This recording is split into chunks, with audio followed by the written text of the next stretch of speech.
¿Cómo se justificará el hombre con Dios? ¿Cómo se hará justo el pecador? Solamente por medio de Cristo es que podemos ser puestos en armonía con Dios y con la santidad. Ahora bien, ¿cómo hemos de ir a Cristo? Muchos se formulan hoy exactamente la misma pregunta que hizo la multitud el día de Pentecostés, cuando, convencida de pecado, exclamó: ¿qué debemos hacer? La primera palabra de la contestación del apóstol Pedro fue: arrepentíos. Poco después, en esta ocasión, dijo: arrepentíos y bautizaos cada uno de vosotros en el nombre de Jesucristo para perdón de vuestros pecados. Así que el arrepentimiento abarca una tristeza por el pecado y abandono del mismo. No renunciaremos al pecado a menos que veamos su malignidad. Mientras no lo repudiemos de corazón, no habrá cambio real en nuestra vida.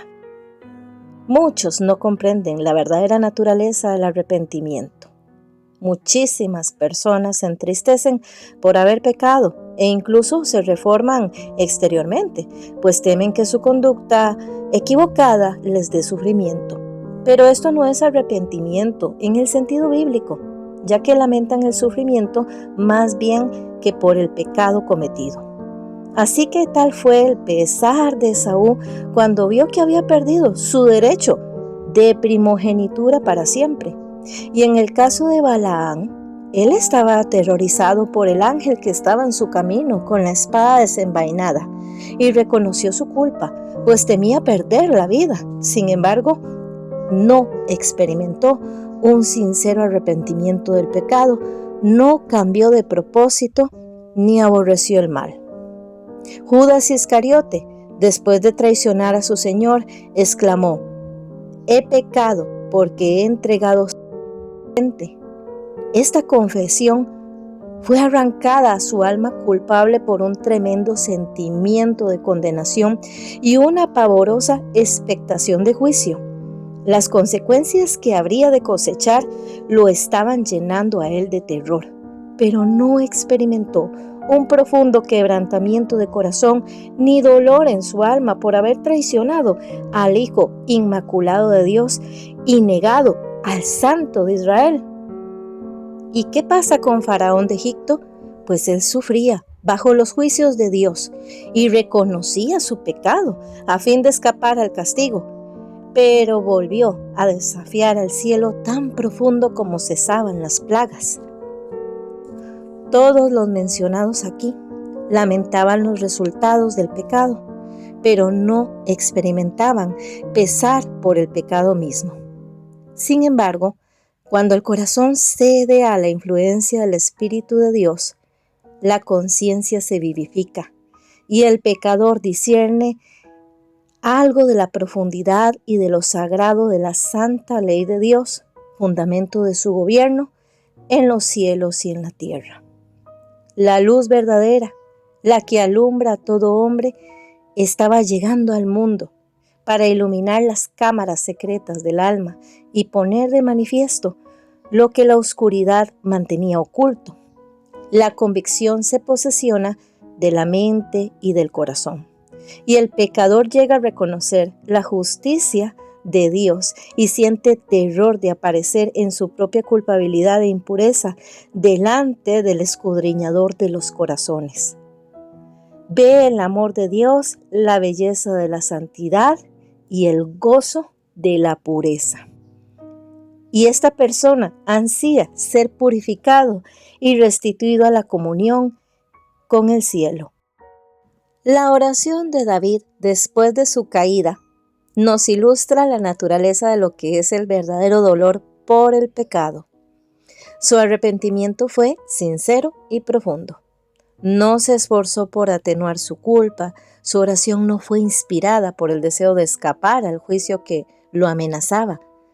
David vio la enormidad de su transgresión y la contaminación de su alma. Aborreció su pecado y no solamente oró por el perdón, sino también por la pureza de corazón. Anheló poseer el gozo de la santidad y ser restituido a la armonía y comunión con Dios. Así que el lenguaje de su alma fue el siguiente. Dijo: dichoso el que está absuelto de su culpa, a quien le han enterrado su pecado. Dichoso el hombre a quien el Señor no le apunta el delito y cuya conciencia no queda turbia. Ten compasión de mí, oh Dios, conforme a tu gran amor, conforme a tu inmensa bondad. Borra mis transgresiones. Yo reconozco mis transgresiones. Siempre tengo presente mi pecado. Purifícame con hisopo y quedaré limpio. Lávame y quedaré más blanco que la nieve. Crea en mí, oh Dios, un corazón limpio y renueva la firmeza de mi espíritu. No me alejes de tu presencia, ni me quites tu Santo Espíritu. Devuélveme la alegría de tu salvación. Líbrame de derramar sangre, y mi lengua alabará tu justicia. Así que sentir un arrepentimiento como esto que se acaba de leer es algo que supera nuestro propio poder. Se obtiene únicamente por medio de Cristo, quien ascendió a lo alto y dio dones a los hombres. Así que, ¿qué es lo primero que debemos hacer? Precisamente de este punto es donde muchos pueden errar y por ello no reciben la ayuda que Cristo quiere darles. Piensan que no pueden acudir a Cristo a menos que se arrepientan primero y creen que el arrepentimiento los prepara para que sus pecados les sean perdonados. Es verdad que el arrepentimiento precede al perdón de los pecados porque es únicamente el corazón quebrantado y contrito el que siente la necesidad de un Salvador. Pero para poder ir a Cristo es necesario que el pecador espere hasta haberse arrepentido. ¿Debe hacerse del arrepentimiento un obstáculo entre el pecador y el Salvador? Ciertamente la Biblia no enseña que el pecador tenga que arrepentirse antes de que pueda aceptar la invitación de Cristo. No. La Biblia dice: venid a mí todos vosotros que están cansados y agobiados, y yo os haré descanso. La virtud procedente de Cristo es la que nos induce a un arrepentimiento genuino. El apóstol Pedro presentó el asunto de una manera muy clara cuando dijo a los israelitas: Dios lo exaltó como príncipe y salvador para dar a Israel arrepentimiento y el perdón de pecados. Tan imposible es arrepentirse si el Espíritu de Cristo no despierta la conciencia, como lo es obtener el perdón sin Cristo. Cristo es la fuente de todo buen impulso. Él es el único que puede implantar en el corazón enemistad contra el pecado. Todo deseo de verdad y de pureza y toda convicción de nuestra propia pecaminosidad son evidencias de que su Espíritu está obrando en nuestro corazón. Jesús dijo: pero yo, cuando sea levantado de la tierra, atraeré a todos a mí mismo. Cristo puede ser revelado al pecador como el Salvador que murió por los pecados del mundo, y mientras contemplamos al Cordero de Dios sobre la cruz del Calvario, el misterio de la redención comienza a desplegarse ante nuestra mente y la bondad de Dios nos guía al arrepentimiento. Al morir por los pecadores, Cristo manifestó un amor incomprensible. Y a medida que el pecador lo contempla, este amor enternece el corazón, impresiona la mente, inspira y da contrición al alma. Para finalizar, ¿cuál es el secreto entonces del mejoramiento? Es verdad que a veces los hombres se avergüenzan de sus caminos pecaminosos, abandonan sus malos hábitos, sin darse cuenta antes que en realidad están siendo atraídos a Cristo. Muchos son animados por un sincero deseo de hacer lo correcto y hacen un esfuerzo por reformarse, pero en realidad es el poder de Cristo que los está atrayendo. Una influencia en la cual no se están dando cuenta que es una obra sobre su alma. Su conciencia se vivifica, su conducta externa se enmienda y Cristo los induce a mirar su cruz y a contemplar aquel que fue traspasado por los pecados de ellos. Y entonces ese mandamiento penetra en lo más profundo de sus conciencias.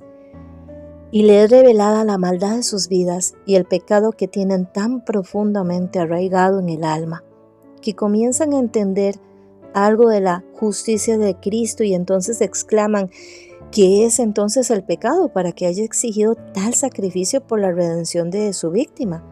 Y era necesario todo este amor, todo este sufrimiento, toda esta humillación para que entonces no pereciéramos, sino que tuviéramos una vida eterna. Sí, el pecador puede resistir a este amor e incluso puede rehusar ser atraído a Cristo, pero si no se resiste, sí puede ser atraído a Jesús. Y ese conocimiento del plan de la salvación lo va a guiar al pie de la cruz, arrepentido de sus propios pecados, los cuales fueron los que causaron los sufrimientos del amado Hijo de Dios. La misma mente divina que ora en la naturaleza habla al corazón de nosotros y crea en él un deseo indecible de algo que no tiene. Las cosas del mundo no pueden satisfacer el anhelo de nadie. El Espíritu de Dios les va suplicando que busquen lo único que les puede traer paz y descanso. En realidad es la gracia de Cristo y el gozo de la santidad. Nuestro Salvador siempre está obrando por medio de fuerzas que usted puede ver y también fuerzas invisibles para traer la mente de los hombres y llevarlos de los placeres del pecado a bendiciones que son infinitas.